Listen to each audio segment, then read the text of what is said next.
I remember sitting in the glow of my laptop screen in my home office. It was well past midnight. The house was entirely quiet. I had fallen into a routine that I never talked about with anyone, a private habit that I had been carrying out in the exact same way since I was in my 20s. But on that particular night, I hit a wall that terrified me. I realized that my body was barely responding, and worse than that, I could not feel almost anything. It was just mechanical. I was completely numb. I spent my career in corporate sales. I was trained to look at numbers, assess the baseline, and fix the deficit. But when it came to my own physical performance behind closed doors, I had zero strategy. I just assumed that the machinery was getting old. I told myself that men in their late 50s and early 60s just naturally lose their sensitivity. I thought the quiet dying of my physical drive was just a standard contract we all had to accept. I definitely did not want to bring it up with my wife, Alyssa. She is younger than me, and she values direct, honest conversation.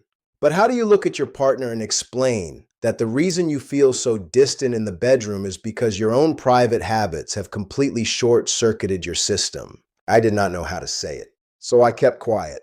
I blamed my fatigue on the stress of the week. I blamed my lack of response on bad sleep. I avoided the issue entirely. The shame of it was incredibly heavy. It changes the way you carry yourself. When you cannot even get a response from your own body when you are completely alone, it destroys your confidence when you are with someone else. But I am the kind of man who needs to understand why a system fails. So I started paying attention to exactly what I was doing. And I realized that I was making a series of silent, destructive errors that were systematically dismantling my own plumbing and wiring. The first thing I had to admit was the environment I was creating. Like a lot of men, I treated this private time like a chore that needed to be rushed. I would lock myself in the bathroom, sit hunched over on the edge of the seat, and try to get it over with as quickly as possible. I thought I was just being efficient. What I did not understand, until I really started looking into how the male body changes after 50, was that this exact posture was starving my system. By sitting hunched over, I was physically restricting the blood flow to my entire pelvic region. I was compressing the very pipelines that needed space and circulation to function. I was demanding a high-performance output while literally standing on the oxygen hose. And because I was rushing, trying to sprint to the finish line, I was sending my nervous system into a state of sheer panic. I learned that the body needs a slow build-up to relax the blood vessels. By forcing it, I was spiking my tension. I was not releasing anything. I was just draining my own battery. I would finish and feel completely hollowed out, more exhausted than when I started. But the physical posture was only a fraction of the problem. The real damage was happening in my head. For years, I had relied on the endless scroll of screens to get the engine running. I thought it was normal. I thought it was just what guys did. But I started reading about how the brain processes pleasure, and what I found completely changed my perspective. I discovered that the system in our brain that registers satisfaction is incredibly delicate. When you flood it with high-speed, intense visual stimulation night after night, the brain adapts by turning down the volume. It numbs itself just to survive the overload. I was giving my brain a level of artificial, hyper-accelerated excitement that it was never built to handle. And the consequence was that my baseline for pleasure was completely destroyed. That was why real life felt so dull. That was why real touch from Alyssa felt like nothing. I had essentially burned out my own spark plugs by running too much voltage through them. My brain was exhausted from the artificial dopamine, so my body simply stopped responding to reality. Because the feeling was fading, I started making another massive mistake. I started using more physical force. When sensitivity drops, the natural male instinct is to press harder, grip tighter, and force the issue. It is exactly like pressing the accelerator to the floor when a car is stuck in the mud. You think more force will solve the problem.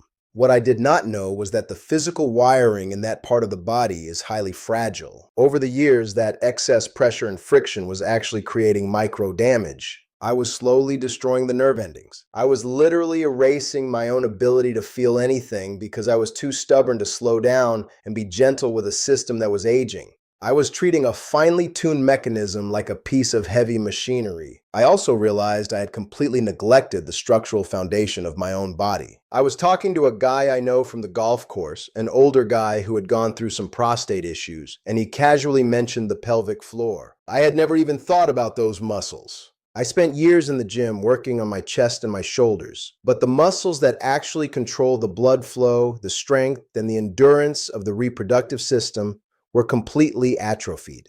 I was trying to build a house on sand. Every time I rushed through a private moment without any awareness of that internal foundation, I was weakening the very muscles I needed to maintain a strong physical presence. But perhaps the hardest truth I had to face was why I was doing it in the first place. It had nothing to do with pleasure anymore. It had become a mechanical habit, a way to check out, a way to deal with the low-level anxiety of getting older. There was no emotion in it, no connection, no actual presence. I was entirely checked out of my own body, and when you remove the emotional connection from a physical act, your brain stops releasing the chemicals that actually make you feel good and grounded. You just end up feeling empty. Many men are not broken. We are just ignoring the wrong things. We hold on to habits that served us at 20, and we wonder why they destroy us at 60. I decided I had to rebuild the entire system from the ground up. I put a hard stop to the screens. I went completely cold turkey on the visual overload. I had to let my brain reset. I had to let the dopamine receptors heal and remember what quiet, natural anticipation actually felt like. It was not easy. The first few weeks were frustrating, but I treated it like a non-negotiable contract with myself. I stopped hiding in the bathroom. I stopped hunching over. I forced myself to slow down. I started paying attention to the actual physical sensation instead of trying to escape it. I started doing the internal work to strengthen that pelvic foundation. Just simple, quiet resistance work that nobody else could see. And most importantly, I stopped forcing the machinery.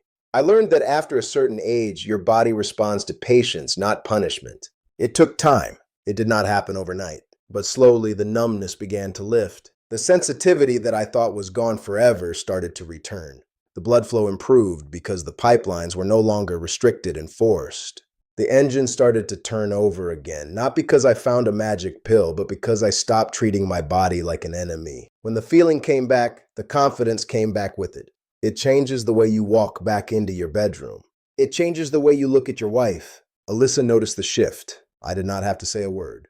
The invisible wall I had built between us simply dissolved because I was no longer hiding a quiet failure. I was present again. The majority of men wait entirely too long to face what has changed in their habits. We suffer in total silence, thinking we are the only ones losing our grip. But what starts in the body usually ends up in the head. You are not the only man dealing with this. The damage is not permanent, and the machinery is not dead.